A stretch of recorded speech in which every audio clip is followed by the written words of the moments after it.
Vous voyez, c'est ça aujourd'hui les refondateurs. Et puis sur la toile, là, sur la toile, c'est bien, c'est doux. Parce que certains, quand tu écoutes, à un moment donné, là, si tu ne parles que d'Alassane, tu as tous les big up, big up, big up. Oh, tu es bon champion. Oh, tu es un bon champion, tu dis la vérité. Et puis, eux-mêmes, ils savent qu'ils ont été des refondateurs. Eux, ils savent qu'ils ont volé dans le pays. Ils savent que leurs parents se sont mal comportés dans le pays. Ils savent que le pouvoir de Gbagbo là n'était pas parfait. Et puis, il y avait beaucoup de dégâts. Et puis, il y a beaucoup de choses à reprocher à Gbagbo concrètement en tant qu'Ivoirien conscient. Mais non, eux, quand tu parles d'Alassane, ils sont contents, ils applaudissent. Ils sont contents. Et puis, ils sont là. Ils sont assis eux-mêmes sur leur propre mal qu'ils ont fait. Et dès que tu parles de leur mal, tu veux savoir qui est vraiment mauvais dans le pays là. Tu veux savoir qui est vraiment mauvais dans le pays là. Attaque seulement Alassane. Et puis tu vas avoir les Atalakou, les big up. Tu es un bon champion. Ah mon frère, ah mon fils, ah mon si. Et puis un jour, fais pause publicité. Et puis tu tournes un peu la tête. On va dire, tu fais mi-temps. Et puis tu tournes la tête 2 secondes. Voilà.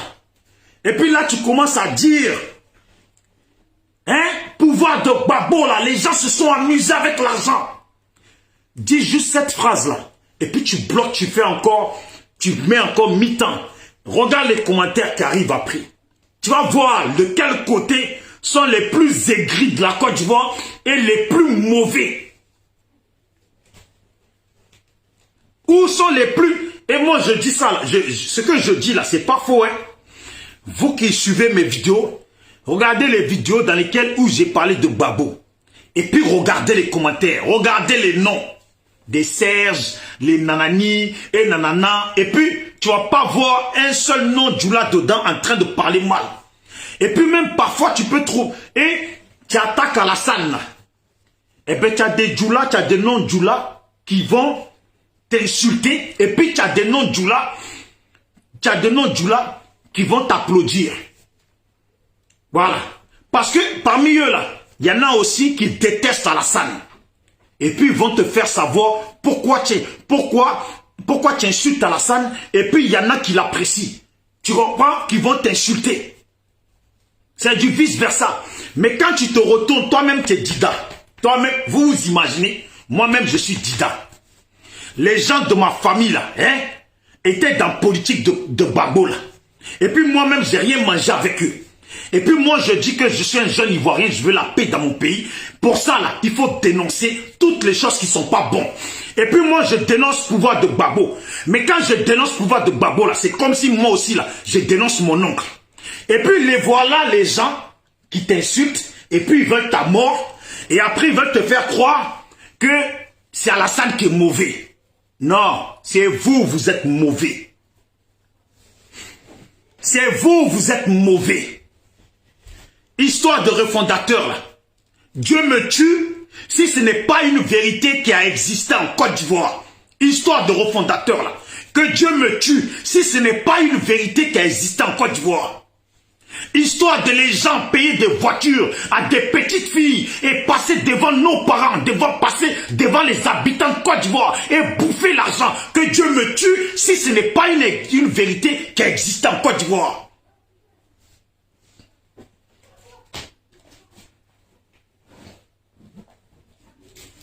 Histoire de, ils ont pillé l'argent au pays là. Si ce n'est pas une vérité qui a existé en Côte d'Ivoire. Et puis, vous voyez... Comment il s'appelle? Stéphane Kipré là. Il rentre en Côte d'Ivoire bientôt. Il rentre en Côte d'Ivoire et il dit qu'il était en exil. On ne sait pas à quel moment son exil s'est terminé. Il dit qu'il rentre en Côte d'Ivoire. Et puis vous-même, vous êtes au courant que Stéphane Kipré là, en tant que beau-fils de Gbagbo là, il a pillé l'argent de la Côte d'Ivoire. Il l'a volé jusqu'à être devenu archi-milliardaire. Et puis c'est une vérité, vous ne voulez pas qu'on dise ça. Mais quand vous êtes entre vous là, vous êtes assis dans votre salon, dans votre cuisine ou chez vous là, vous critiquez ça. Vous n'êtes pas bons, vous êtes des mauvais. Et puis si on devait débarrasser des gens de la Côte d'Ivoire pour qu'il y ait la paix là, c'est vous qui êtes les plus aigris là qu'on doit débarrasser. Parce que vous n'avez pas de sentiment pour... Même malgré que je suis Dida là, vous m'en voulez parce que je parle de Gbagbo. Vous m'en voulez parce que je parle de Gbagbo, vous m'en voulez. Vous êtes des traîtres de la nation. Vous êtes déjà à bannir de la Côte d'Ivoire, je vous le dis. Vous êtes des gens à bannir de la Côte d'Ivoire.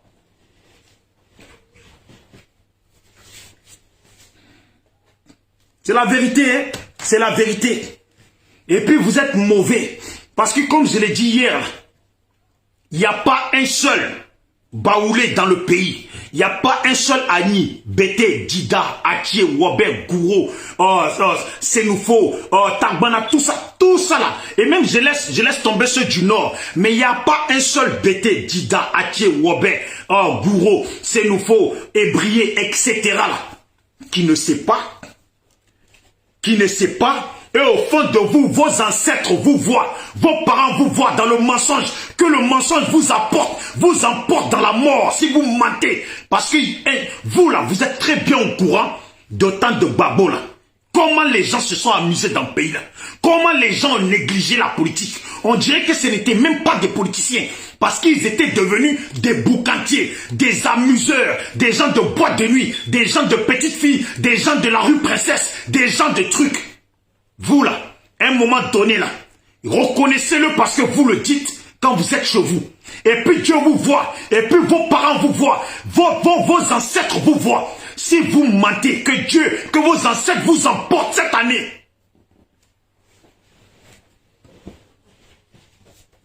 Si vous mentez, vous ne reconnaissez pas ça pour la paix en Côte d'Ivoire. Que vos ancêtres et que la Côte d'Ivoire et tous ceux qui sont morts vous emportent. Le pays a été mal dirigé. Il y a des décisions que les Gbagbo ont fait qui sont retombées aujourd'hui sur la Côte d'Ivoire. Il y a des décisions que Gbagbo ont fait qui retombent aujourd'hui sur la Côte d'Ivoire, qui fait souffrir les Ivoiriens. Si aujourd'hui, on se tape Alassane et son pouvoir, on aurait pu éviter, et puis il faut le reconnaître, qu'on aurait pu éviter d'en arriver là avec Alassane. On aurait pu éviter qu'Alassane vienne au devant de notre pouvoir si certaines personnes avaient décidé autrement.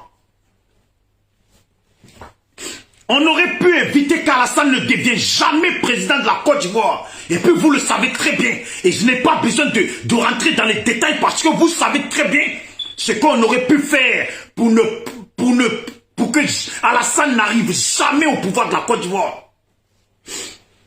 Et puis quand les gens ont signé, ont donné les papiers autorisation, ont tout donné, et puis ils ont autorisé la personne, et que la personne n'attendait que ça, qu'on l'autorise à être candidat. Et puis il a été candidat. Et puis maintenant les gens viennent t'expliquer, non il ne pouvait pas parce qu'il avait un couteau à la gorge. Eh Dieu, pourquoi vous là même là, vous ne voulez pas dire la vérité? Toi on te met couteau à la gorge, tu as déjà vu une personne à qui on a mis couteau à la gorge? Quand on dit on te met couteau à la gorge là, c'est que tu fais ce qu'on te demande. Alors quand tu as fait là, tout ce qui suit là, tu fermes ta gueule. C'est comme ça quand on te met couteau à la gorge. Vous avez déjà vu quelqu'un, on a mis couteau à la gorge et puis tu vas aux élections et puis tu contestes les élections et puis tu te fais investir et puis tu tiens tête. Vous avez vu ça dans quel pays? Citez-moi ce pays. Disons-nous la vérité parce que la Côte d'Ivoire là, ce qui se passe là, n'arrange personne, ne vous arrange pas, ne m'arrange pas, n'arrange pas la société ivoirienne. Il faut se dire la vérité. Il faut se dire la vérité. On est tous au courant qu'Alassane a détruit le pays. On est tous au courant de ce qu'on a à reprocher à Soro. Que le fait qu'il a été dans la rébellion et puis il a pris le devant a détruit le pays. Ça seulement là, on ne discute pas de ça. Mais là, il n'y a pas que ça le problème de la Côte d'Ivoire. Et puis si on rentre dedans là, Bédié là, on le met à la même échelle que Soro Guillaume. Parce que Bédié était un ancien président de la Côte d'Ivoire. Et puis il a préféré prendre du côté où les armes faisaient du bruit. Du côté où on faisait siffler les balles. Il s'est mis là-bas. Et puis il a regardé. On a massacré les Ivoiriens. Et puis il a souhaité que Gbagbo aille à la haie. Et puis il a souhaité que les Ivoiriens, les pro-Gbagbo qui étaient en prison, il n'a jamais demandé qu'ils soient libérés. Et c'est quand il ne s'est plus entendu avec Alassane, et maintenant ils ont tous changé de langue. Donc là, ça là, on le sait, la Côte d'Ivoire le sait. De la même façon que la Côte d'Ivoire sait tout ça là, la Côte d'Ivoire sait aussi que au temps de Gbagbo là, et la Côte d'Ivoire sait aussi que depuis des années là, Gbagbo s'est associé avec Alassane. C'est une vérité. Contre Bédié. Et puis la Côte d'Ivoire sait, et il n'y a pas un Ivoirien qui l'ignore, à part les enfants, que quand Bédié a subi le coup d'État, Gbagbo a dit que c'est un coup d'État qui est louable. Tout Ivoirien qui est au moins majeur là, c'est ça. Ce n'est pas un mensonge. Il sait ça, le FPI le sait, le PDCI le sait, la terre de la Côte d'Ivoire le sait. Vous voyez? Et puis, ce n'est pas des mensonges parce que tout le monde le sait. C'est parce qu'on est sur Internet qu'on en parle, mais la Côte d'Ivoire, les majeurs de la Côte d'Ivoire savent qu'à un moment donné, la Gbagbo s'est associé à Alassane. Et puis c'est Gbagbo qui a enlevé la plainte de Bédié contre Alassane. Et puis c'est Gbagbo qui a dit qu'il y a des coups d'État qui sont louables. C'est des vérités qui existent. Et puis il y a eu le cas de Guy Robert. Encore complot contre Guy Robert. Et puis il y a eu le cas où on a signé le papier, putain de merde, mais il a signé le papier autorisant Alassane à être un candidat exceptionnel. Ce n'est pas des mensonges. Est-ce que ce que je dis là, c'est mensonge? Est-ce que ce que je dis, c'est mensonge? C'est la vérité. Et puis lui-même, il le dit, peu importe la raison. Et puis les refondateurs là, il y a tellement de filles en Côte d'Ivoire qui peuvent témoigner qu'elles ont couché avec ces vieux ces vieux là. Et puis, il y a tellement de gens en Côte d'Ivoire qui peuvent témoigner des voitures que les gens ont données. Et puis, il y a tellement d'Ivoiriens en Côte d'Ivoire qui peuvent témoigner des bienfaits, les biens que l'argent que ces refondateurs ont gaspillé. Et puis, je vous dis, hein, il y a des gens au Ghana là-bas. Quand ils vous parlent des pro-Gbagbo, des hommes politiques qui étaient dans le pouvoir de Gbagbo, qui sont au Ghana là, comment ils vivent bien dans des villas. Et puis, il y a des jeunes Ivoiriens qui vivent des exilés dans des cabanes et ils ne les calculent pas. Si on va parler de ça, vous allez nous dire encore, c'est faux. Vous allez nous dire encore, c'est faux.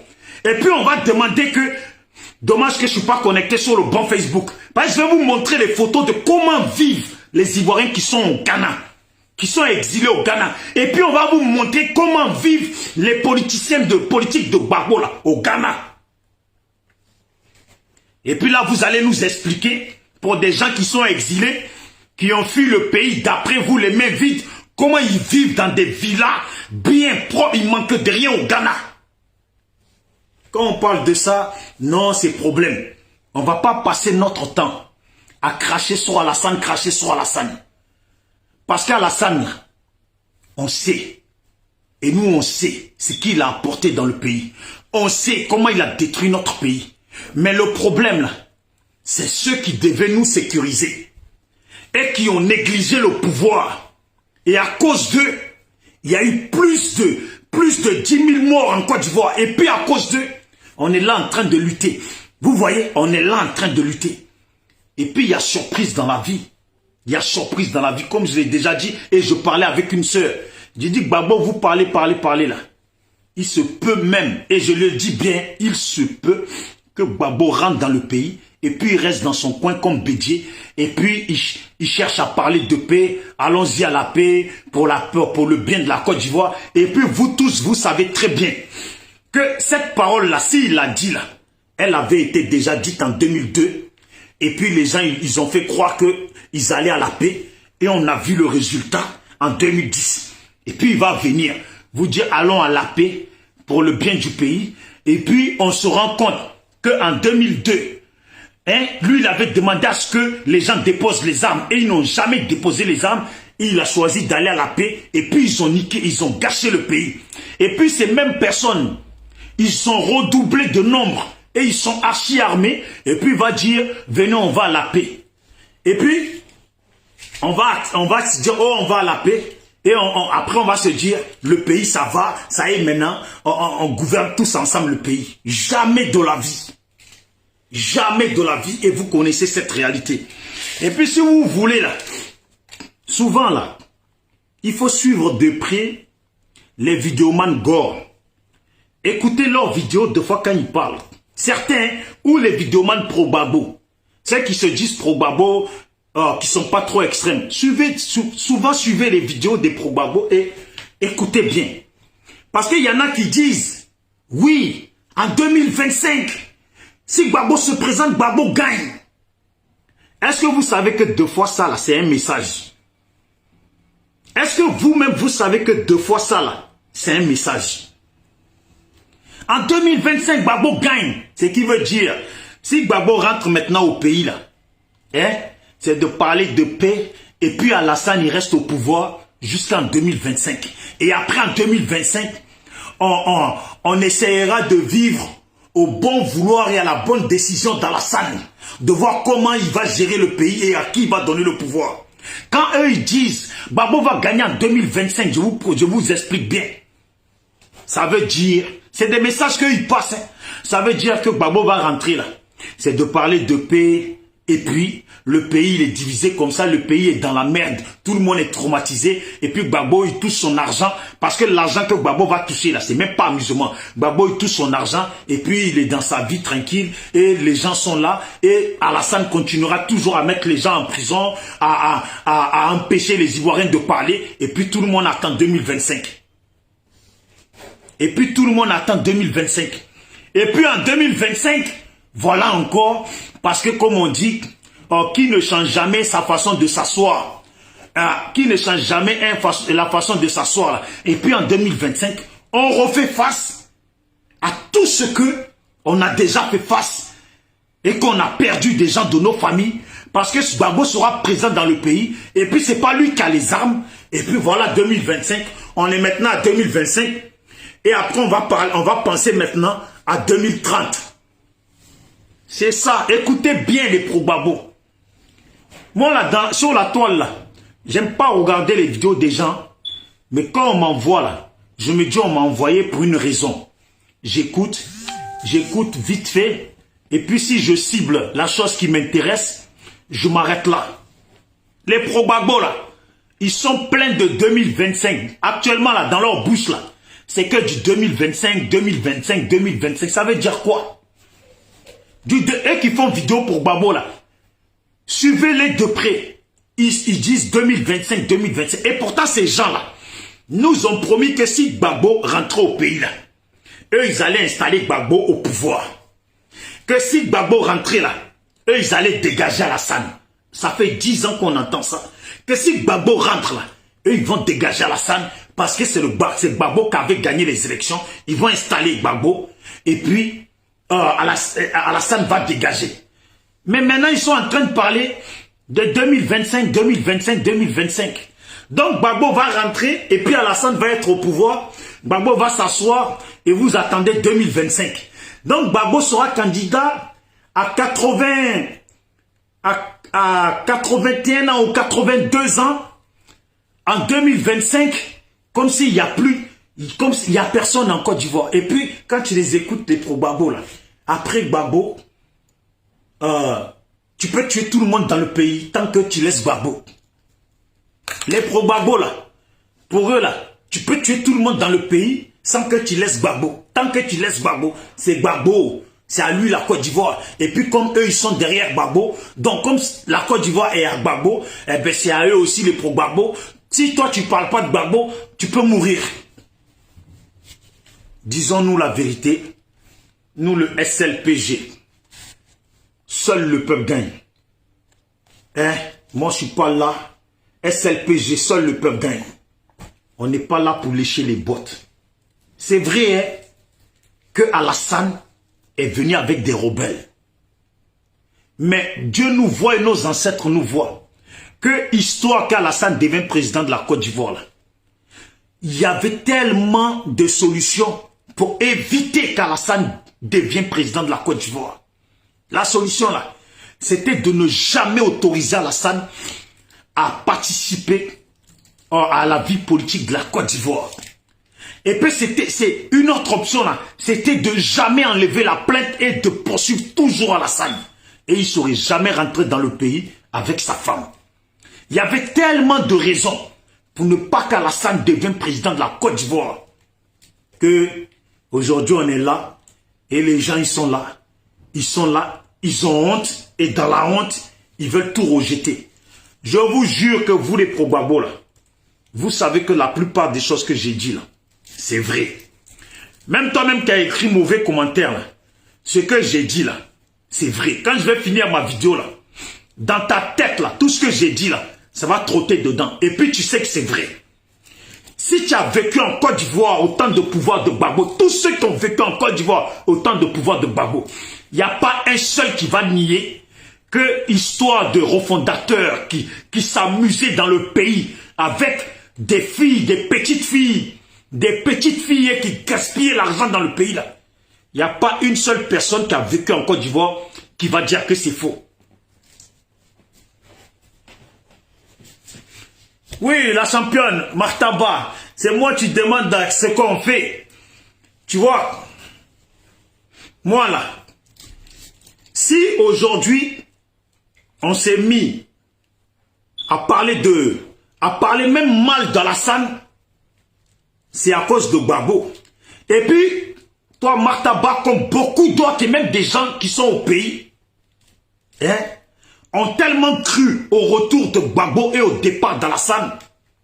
Et puis ont tellement longtemps cru que Alassane allait perdre le pouvoir. À plusieurs fois, les Ivoiriens ont cru qu'Alassane allait perdre le pouvoir. Et puis beaucoup ont tellement cru que les adversaires politiques d'Alassane allaient faire quelque chose pour qu'Alassane parte. Et puis les années sont passées. Les années sont passées, les années passent. Et on voit que les adversaires politiques d'Alassane, ils rampent comme des escargots tard dans la nuit. Ils passent comme des rats tard dans la nuit pour aller prendre leurs enveloppes à la présidence. Et puis ils rentrent et ils sont dans le complot avec le pouvoir. Quand on voit ça là, moi si on me demande moi, qu'est-ce que moi je propose? Déjà pour que moi je dise ce que moi je propose là, il faudrait que j'ai l'argent que les pro-Gbagbo, les refondateurs là. Si on me donne les mêmes sommes là, je pourrais te proposer. Et puis j'avais même pas besoin de proposer. Parce que tu allais voir ce que moi j'aurais choisi de faire. Ils nous ont dit qu'ils avaient des solutions. Et qu'ils allaient aux législatives. Et puis après les législatives, ils allaient faire des plans pour virer Alassane. Et puis quand ils auront fini de virer Alassane, faire rentrer Gbagbo. Ils nous ont dit maintes choses. Que même aux législatives, ils allaient voter des choses pour ramener Alassane à un nouveau vote. Avant même un nouveau vote, avant la fin de cette année. Et puis, les législatives sont passées. Et puis tu les entends parler, oui. Pourquoi les Ivoiriens ne font pas comme au Sénégal? Pourquoi ils ne se lèvent pas? Mais lève-toi, appelle tes enfants, levez-vous qu'on vous voit d'abord. Levez-vous qu'on vous voit d'abord. Et puis faites ce que vous avez dit que vous allez faire. Et maintenant on les entend, ils parlent de 2025. Si moi je devais proposer quelque chose là, c'est que d'abord de 1, tous les adversaires politiques d'Alassane qui ont blagué la population ivoirienne depuis 10 ans, ils ont blagué la population ivoirienne et beaucoup sont morts là. Eux tous là. Moi je propose que si le pouvoir change là, que les Ivoiriens portent plainte contre eux tous. Que les Ivoiriens qui ont eu à perdre quelqu'un de leur famille là, portent plainte contre eux tous. Exigent qu'ils rentrent en prison. C'est ça la vérité. Moi là, on ne demande pas à une personne à qui on a fait croire. Des gens ont fait croire qu'ils avaient des solutions et qu'ils n'ont pas apporté de solution. Et puis ils sont assis au Ghana, en France, à droite, à gauche. Et puis ils profitent de l'argent de notre pays. Et ils font rien contre leur adversaire. Un peu, c'est nous qu'on nous demande la solution. Combien de fois ils nous ont demandé la solution? Combien de fois ils ont demandé la solution aux Ivoiriens? Combien de fois ils ont dit aux Ivoiriens de sortir? Et puis les Ivoiriens sont sortis, ils sont morts. Et puis à chaque fois que les Ivoiriens sont sortis, eux ils ont cru, avant même de sortir là, ils ont cru qu'en sortant, les autres politiques là, ils allaient faire quelque chose après. Et puis ils sont sortis, ils sont morts. Et ceux qui ne sont pas morts regardent et constatent qu'en fait, les politiques là n'avaient pas de solution. Mais ils les ont juste envoyés à l'abattoir. Ils les ont juste envoyés à l'abattoir. Et puis ces mêmes politiques qui ont utilisé le peuple devant nous tous, devant moi, devant vous tous de Paris et de partout, devant tous les Ivoiriens, devant même les étrangers, qui ont utilisé la population. Aujourd'hui, d'autres personnes veulent que c'est les mêmes qui reviennent au pouvoir. Vous vous imaginez que si Gbagbo reprend le pouvoir, des gens qui, quand on est allé à Paris dans des manifestations, des gens qui sont venus en costard cravate, et puis ils calculaient même pas ceux qui étaient là à la manifestation, ils sont de leur côté, ils calculent personne.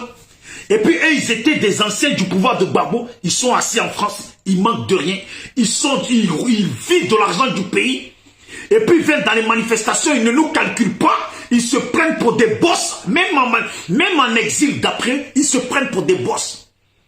C'est eux là qu'on veut qu'ils reviennent au pouvoir dans notre pays. Eux là, on veut qu'ils reviennent au pouvoir dans notre pays. Et puis ceux qui sont au Ghana, ce que je dis ce n'est pas faux, hein. Ceux qui sont au Ghana, qui vivent dans des belles maisons, et en plus ils laissent les enfants de la Côte d'Ivoire dans la galère. Eh Dieu, dans la galère. Et puis, derrière ça, ils font croire qu'ils sont pour le peuple. Imaginez, hein? Ils laissent les enfants de la Côte d'Ivoire dans la galère. Et puis, ils nous font croire qu'ils sont pour le peuple de la Côte d'Ivoire, alors qu'ils laissent les enfants de la Côte d'Ivoire au Ghana, dans des taudis, dans la galère, sans rien faire. Et ils sont dans des villas. Et puis demain, nous, on se bat. Et Gbagbo va revenir au pouvoir. Et c'est les mêmes personnes. Ils vont se lever. Reprendre les RAF4. Hein? Et ils vont circuler dans le pays. Et ils ne vont pas nous calculer. Ils ne vont pas nous calculer. C'est ça que vous voulez. Le combat que vous menez là. Gbagbo n'a qu'à revenir au pouvoir là. Soyez un peu logique. Parce que ce n'est pas Gbagbo seulement qui revient au pouvoir. C'est tous ces gens-là qui ont pillé l'argent du pays et qui nous ont ignorés. Ceux qui ont été dans les marches à Paris, là, ils savent très bien de quoi je parle. Que quand les anciens politiciens de Gbagbo, là, le temps des politiciens de Gbagbo, là, quand ils viennent, là, ils ne calculent pas ceux qui sont là. Eux, ils sont dans leur coin, costard, cravate, et tu les vois leur figure, qui n'ont même pas envie de se mêler aux gens. Et puis, ils jouent les boss. Ils sont en exil, ces chiens-là. Les gens viennent manifester. Pour qu'ils puissent rentrer au pays, ces chiens-là, et ils sont là, et ils ne calculent pas les gens. Et puis en fait, toi tu es en train de te battre, tu es en train de te mettre en danger, et puis ces chiens, ils sont contents, et ils sont là, et ils espèrent dans leur coin que le pouvoir change vite, et ils vont rentrer. Et ils sont prêts. Hein? Nous, quand on dit, on veut rentrer au pays, là, nous on veut rentrer au pays pour aller au village, voir nos parents, tout ça. Eux, c'est pas même rentrer au pays qu'ils veulent. Eux, ils veulent rentrer au pays, là. C'est de reprendre leur place. Et puis, ils sont là. Certains même, là, ils pensent qu'on ne le sait pas. Ils sont en France en exil. Et puis, ils ont tout fait pour faire venir en France leurs petites, là, avec lesquelles ils roucoulaient au pays, là. Ils ont tout fait pour les faire revenir. Je sais de quoi je vous parle. Ils ont tout fait pour les faire rentrer en France. Il faut qu'on soit sérieux. Je vais essayer de taper les exilés ivoiriens au Ghana. Vous allez voir.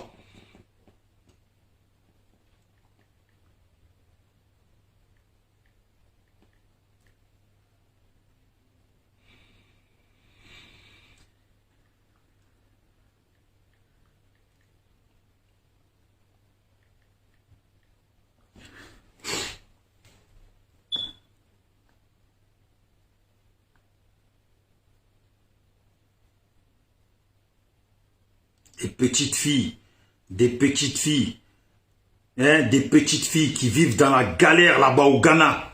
Et puis tous les anciens trucs de Gbagbo là, ils sont là-bas. Ils sont là-bas, ils s'occupent même pas de ces enfants. Et puis on est là, les gens sont là, ils font des atarakou, des chiens politiciens. Pour moi, c'est pas des, c'est des chiens politiciens. C'est des chiens politiciens. Voilà Stéphane Kipré, qui ne sait pas qu'il a pris tout l'argent du pays. Qui ne sait pas. Et puis on va parler, il y en a qui sont fanatiques de Stéphane Kipré. Il y en a qui sont fanatiques de Stéphane Kipré. Voilà aujourd'hui, il dit qu'il était en exil. Et puis, il dit qu'il était en exil. Vous voyez là, ça c'est le monsieur qui s'occupe des enfants au Ghana. Voilà. Regardez les enfants de Côte d'Ivoire dans quoi ils dorment. Et puis je demande à quelqu'un, envoyez-moi les photos des gens de Gbagbo là, qui sont les gens de la politique de Gbagbo qui sont au Ghana. S'il vous plaît, faites passer le message qu'ils m'envoient les photos de leur maison au Ghana. Vous allez voir.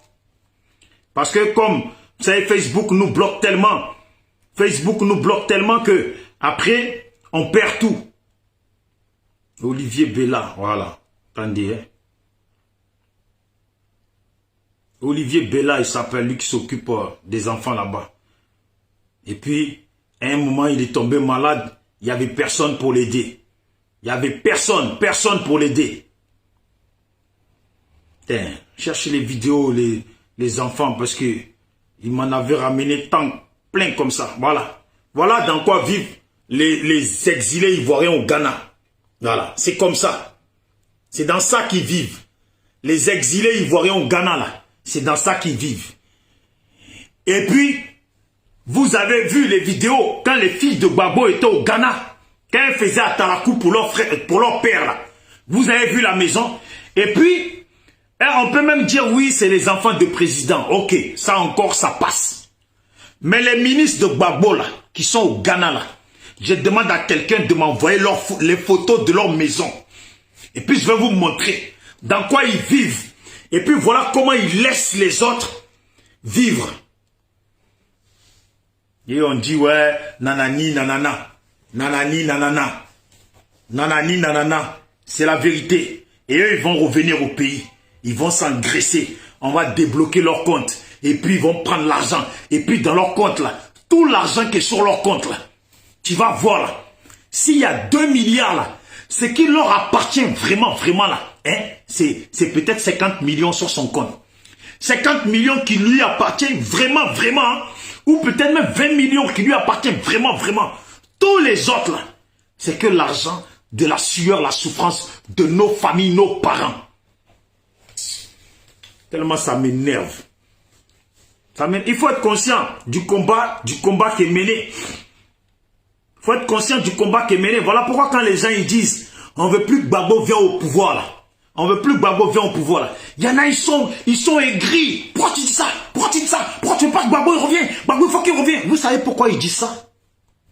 C'est parce que certains là, hein, ils aimaient trop leur vie quand ils étaient au pouvoir. Et puis ça leur plaît. Et ils vont faire les tours des villages. Vous pensez qu'ils vont changer? Au pays là-bas, là, il y a des gens qui ont fait la prison, la Maca. Ils sont sortis malades. FPI, comme ça. FPI là, n'a rien donné. Que dalle. Et pourtant là-bas, là, il y en a qui ont touché des 6 milliards en sortant de prison. Il y en a qui ont touché des sous. Je ne vais pas citer des noms, moi je sais de qui je parle. Et puis, comme ça. Que dalle ils ont donné.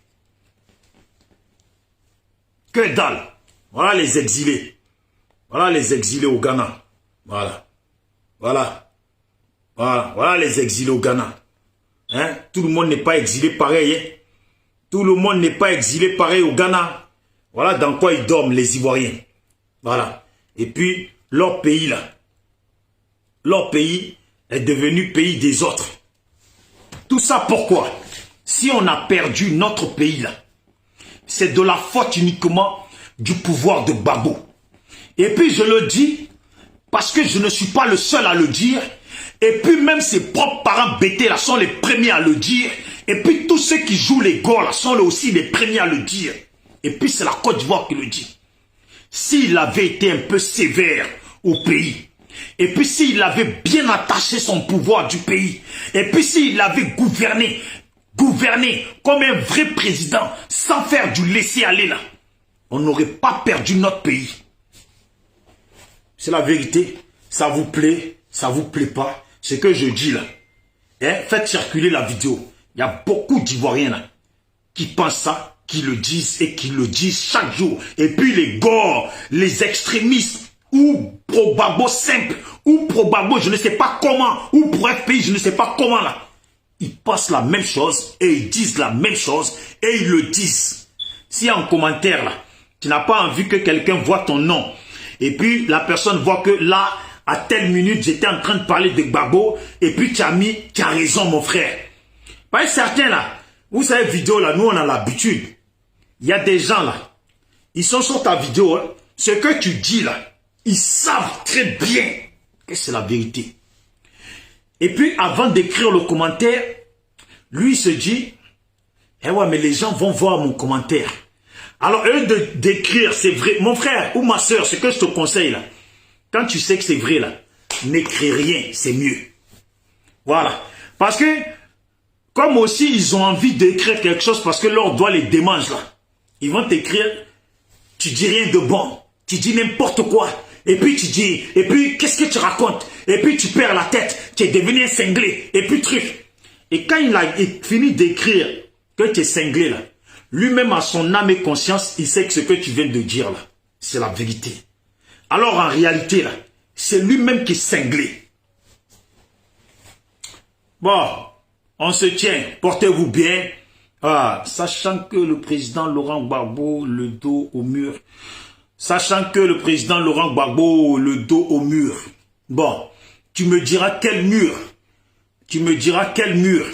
Parce que vous les hypocrites là, voilà, vous les hypocrites là, Dieu merci que dans un pays là, il y a beaucoup d'habitants. Et puis Dieu merci que tous les Ivoiriens là, les BT, les Dida, les trucs là, il y en a, ils sont réveillés. Et puis il y en a, ils reconnaissent la vérité. Dos au mur. À quel dos au mur tu me parles? Pays là, on connaît, on sait ce qui s'est passé. Et puis si Gbagbo s'est retrouvé dos au mur là, c'est uniquement de sa faute qu'il s'est retrouvé dos au mur. Et puis ses propres parents bêtés là reconnaissent ce que je dis là. Je le répète, hein, ses propres parents bêtés là, ils savent que si Gbagbo se retrouve, si un jour, s'il s'avère que Gbagbo s'est retrouvé dos au mur là, c'est uniquement de sa faute. Il s'est amusé avec le pouvoir. Un pouvoir là, on ne s'amuse pas avec. Et puis tu ne laisses pas tes ministres, tes députés, tes trucs devenir des, je sais même pas comment, on dirait des danseurs de boîte de nuit. On dirait des propriétaires de maquis. Ils sont là, ils sont censés être ministres. Et puis tout le monde les voit à n'importe quelle heure. Et puis ils sont là en train de boire. Et puis on les voit avec des petites filles. Ils n'ont pas honte, des vieux aux poils blanches avec des petites 17, 18 ans. On devait même les mettre en prison pour ça. C'est la vérité. Ça ne te plaît pas, mais tu sais que c'est la vérité. Un politicien là, tous les politiciens qui se sont retrouvés dos au mur avec la France là, n'y ont jamais échappé. Jamais. Prends l'histoire de l'Afrique. Un politicien africain qui s'est réellement retrouvé dos au mur avec la France là. Ça n'a jamais été dit dans l'histoire là qu'il a vécu. Jamais. Et puis même un simple leader de l'Afrique qui s'est retrouvé vraiment réellement dos au mur avec les Occidentaux là, n'a jamais vécu. Voilà. Et puis comme vous dites, hein, c'est vrai, Gbagbo il était gentil. Et puis, tout le monde, hein, parce qu'il n'y a pas quelqu'un de 100% mauvais. On peut dire que Gbagbo il avait son côté mauvais qui ne montrait pas. Et puis il avait son côté gentil. Et puis il avait, malheureusement, il s'est amusé avec le pouvoir. Reconnaissez-le, vous savez que c'est vrai. Il s'est amusé avec le pouvoir. Il s'est amusé. Et puis souvent, quand tu t'amuses avec le pouvoir, et puis derrière toi, tu as ton premier ministre qui s'amuse avec le pouvoir. Tu as tous tes ministres qui s'amusent, tes députés qui s'amusent. Même les maires aussi s'amusent. Et puis quand tout le monde s'amuse, le pouvoir là, vous perdez le pouvoir, c'est garanti. Et je vous dis aujourd'hui, tous les politiciens où tous les gens qui font de la politique, et puis qui aiment bien danser, qui aiment bien l'amusement, qui aiment bien devant la population s'amuser, danser, ou qui aiment bien faire du matu vu là, je vous garantis, c'est des politiciens qui ont toujours terminé perdants. Prenez l'histoire du monde, tous les politiciens qui aiment s'amuser là, qui aiment s'amuser, surtout dans un continent comme l'Afrique, où tu crois que celui qui rigole avec toi veut ton bien là, alors qu'il veut te faire tomber. Quand tu rigoles, tu t'amuses là, tu finis par tomber. C'est malheureux pour le frère Ahmed Bakayoko. Quand tu aimes danser, tu es là, et puis tu es dans un pouvoir. Tu es dans un pouvoir où il n'y a que des criminels. Et puis tu es là, tu danses, tu es là avec les artistes, tu danses. Le jour qu'on te met poison là, ou le jour qu'on veut te tuer là, toi-même tu ne vois même pas dedans. Toi-même tu ne vois même pas dedans. Pouvoir de Gbagbo là. Pouvoir de Gbagbo là. Tous ceux qui ont eu leurs parents dans le pouvoir là, ils peuvent témoigner que leurs parents là se sont amusés avec le pouvoir. Pouvoir de Gbagbo là. Tous ceux qui ont eu l'œil dessus là, ils vont reconnaître devant Dieu, devant tous nos ancêtres, que le pouvoir de Gbagbo là, ils se sont amusés avec le pouvoir. Si Gaye Robert était resté au pouvoir là, reconnaissez bien qu'Alassane, il n'aurait jamais pris le pouvoir. Si Gaye Robert était resté, et puis si Gbagbo avait été malin, si Gbagbo là, était quelqu'un qui voulait vraiment le bien de la Côte d'Ivoire, et si Gbagbo était quelqu'un, Dieu, et de s'associer avec Alassane, il aurait pu s'associer avec Gaye Robert et puis blaguer Gaye Robert. Alassane, il faut s'en débarrasser. Alassane, il faut s'en débarrasser. Et puis, il te veut du mal. Je sens qu'il veut te tuer. Et puis, il blague Gaye Robert comme ça. Gaye Robert aurait fait la sauce d'Alassane. Et puis maintenant, Gbagbo, il sait que dans le pays, entre lui et Gaye Robert, là, la population va préférer lui. Et là, maintenant, il va aux élections avec Gaye Robert. Et il prend le pouvoir comme il a pris le pouvoir à Gaye Robert. C'était si simple. Mais lui, au lieu de faire comme j'ai dit là, lui, il a fait le contraire. Il s'est mis du côté d'Alassane. Et puis voilà, Gaye Robert, il est mort. Et maintenant, c'est Alassane qui lui fait la sauce. Et puis quand vous voyez ça, vous-même, vous n'êtes même pas. Reconnaissons les choses pour que demain, ça ne se reproduise pas. Pour le bien de la Côte d'Ivoire et la République de la Côte d'Ivoire, là, reconnaissons les choses pour que demain, ça ne se répète pas. Pour que demain, si on voit un politicien, si vous voyez dans le canal un politicien qui danse un peu trop là, enlevez-vous derrière lui, prenez un autre. La politique, c'est pas la danse. La politique là, ça peut pas être la danse. Il y a les mafieux dedans, il y a les plus gros trafiquants dedans, il y a les djihadistes là, parce qu'il y a des djihadistes qui sont au cœur des politiques, il y a des gens comme ça, il y a les trafiquants de drogue, il y a tout dedans. Et puis quand il y a tout ça là, tu peux pas danser. Il y a des présidents qui sont aimés par leur population, qui sont des bons présidents, et puis qui n'ont jamais dansé. Et puis certains, eux, ils pensent que s'ils dansent, ils se mettent devant la population, et puis ils dansent. La population va dire, ah, vous voyez, on a un bon président. Ah, un président comme ça qui danse devant les gens, et puis qui rigole, qui fait les atalakou. Ah, ça c'est... Non! Quand tu fais ça là, ton ennemi sait que tu vas tomber, et il va chercher à te faire tomber. Et puis tu tombes. Voilà.